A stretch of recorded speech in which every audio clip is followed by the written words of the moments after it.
Bonjour à tous, on continue toujours dans le cadre de l'immunologie avec des QCM portant sur les dysfonctionnements du système immunitaire. Vous allez voir que ce sont des QCM très faciles que vous pouvez retrouver en description, vous pouvez les télécharger, les travailler avant de consulter la correction. Donc sans plus tarder, on s'attaque au premier QCM. Une allergie correspond à une absence totale de réponse immunitaire, c'est bien sûr faux. Une réaction excessive du système immunitaire face à un allergène, c'est vrai. Une destruction des cellules immunitaires par un virus, c'est faux. Une absence de production d'anticorps, c'est faux car pendant l'allergie, il y a production d'anticorps. C'est justement ce qu'on voit avec cette question. Lors de la phase de sensibilisation d'une allergie, la réponse immunitaire aboutit principalement à la production.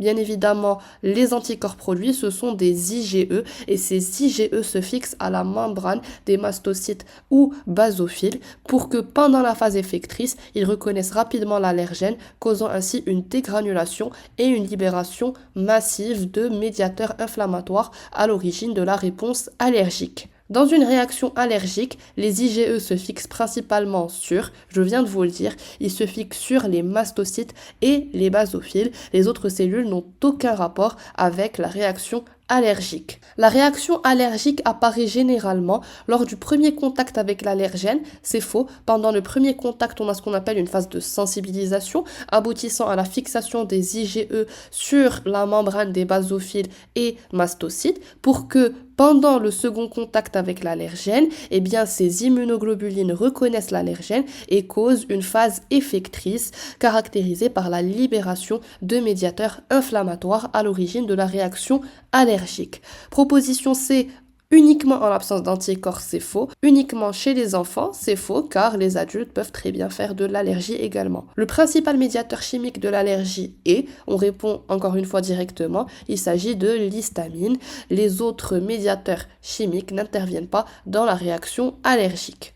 Avant de continuer cette vidéo, laissez-moi vous parler très rapidement de notre site PrepSVT de préparation des concours de médecine, dentaire et pharmacie au Maroc. Il contient des vidéos de cours couvrant tout le programme de SVT, que vous ayez pris l'option SVT en terminale ou pas. Il contient également des QCM corrigés pour chaque vidéo, d'anciens concours corrigés en détail, proposition par proposition avec méthodologie de réponse et astuces, des concours blancs, des e-books exclusifs à notre plateforme, le tout vous permettant une préparation optimale à vos concours en SVT. Le sida est provoqué par un virus qui affecte principalement les lymphocytes B, c'est faux, les macrophages, c'est faux, les lymphocytes T4, c'est juste, les neutrophiles, c'est faux. Il faut savoir que le sida est provoqué par un virus qui est le virus de l'immunodéficience humaine ou encore VIH. Ce VIH est caractérisé par la présence de protéines membranaires dont la GP120.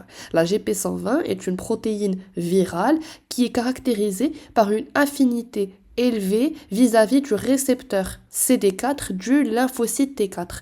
Et ça explique justement le fait que le VIH cible majoritairement les lymphocytes T4 qu'il va bien évidemment détruire à travers les différents mécanismes que je vous ai expliqués lors des vidéos de cours. L'immunodéficience associée au VIH est liée notamment à une augmentation des LT4, bien sûr que non, à une destruction des lymphocytes T4 par apoptose, c'est juste, à une multiplication des plasmocytes, c'est faux, ça n'a rien à voir, à une augmentation du complément, ça n'a rien à voir non plus. La destruction des lymphocytes T4 lors de l'infection par le VIH entraîne une stimulation de la réponse immunitaire, au contraire, une augmentation des anticorps, non, une augmentation de la phagocytose non plus, un affaiblissement global du système immunitaire, c'est vrai, car les lymphocytes T4 sont, comme on l'a vu, les pivots de la réaction immunitaire, ils sont indispensables à la réaction immunitaire à médiation humorale, mais aussi à la réaction immunitaire à médiation cellulaire, et donc, quand on est en présence du VIH, qui est un virus s'attaquant spécifiquement aux lymphocytes TCD4, certes, on a une diminution du nombre des lymphocytes T4,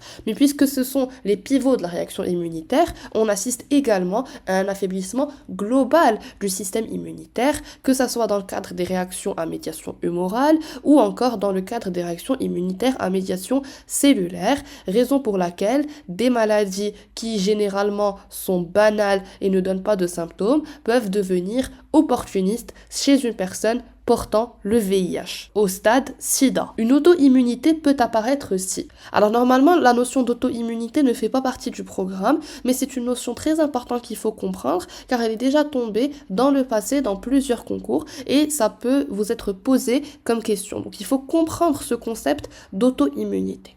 Alors on va répondre au QCM et je vais vous expliquer plus en détail par la suite de quoi il s'agit. Les lymphocytes reconnaissent les antigènes étrangers, c'est faux. La caractéristique de l'auto-immunité, c'est que le lymphocyte reconnaît l'antigène du soi comme étant étranger.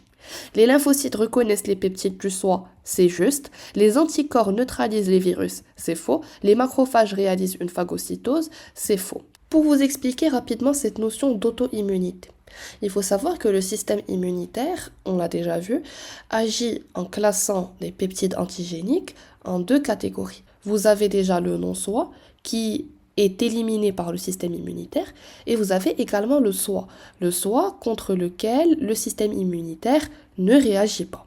Dans le cadre de maladies auto-immunes, le système immunitaire est déréglé, c'est-à-dire qu'il reconnaît le non-soi normalement, il l'élimine normalement, par contre, il reconnaît le soi comme faisant partie du non-soi. Et donc le système immunitaire s'attaque à ses propres composants, il s'attaque aux composants normaux de l'organisme. Et c'est de là justement que découlent les manifestations d'auto-immunité. Vous avez la formation d'auto-anticorps contre des composants normaux de l'organisme. Par exemple, le système immunitaire commence à s'attaquer aux articulations, à l'origine d'arthrite, inflammation articulaire. Le système immunitaire peut s'attaquer aux composants de la peau. Il peut s'attaquer à absolument tous les organes de l'organisme qu'il commence à reconnaître comme faisant partie du non-soi, ce qui fait bien sûr la gravité des maladies auto-immunes.